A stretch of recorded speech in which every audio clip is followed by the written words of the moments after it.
Bonjour à toutes et à tous.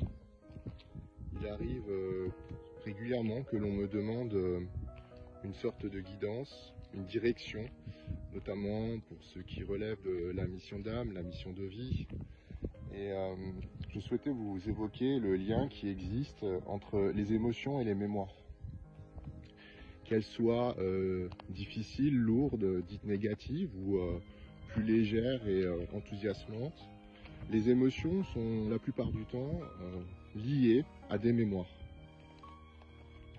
Et donc, lorsqu'on souhaite savoir dans quelle direction aller dans sa vie, que l'horizon ne semble pas dégager, que l'on ne parvient pas à mettre à jour ce qui nous fait vibrer, il suffit simplement de suivre la joie, l'enthousiasme, l'exaltation, l'émerveillement.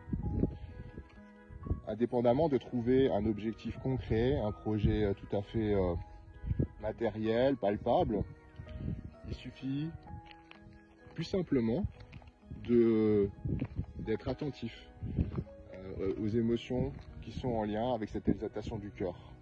Car le cœur est magnétique et la pensée est électrique.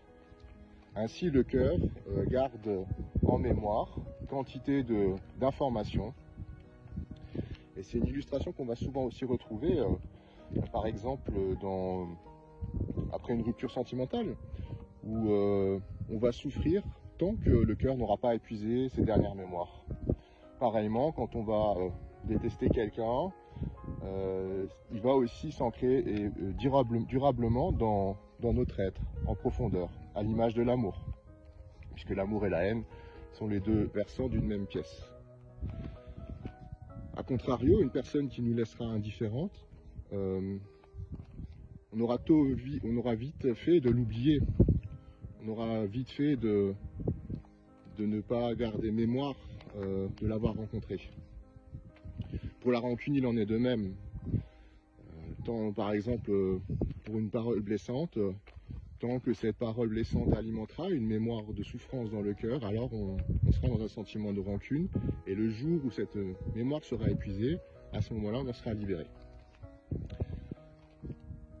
Mais voilà pour ce qu'il en est de l'orientation, de choix de vie au quotidien.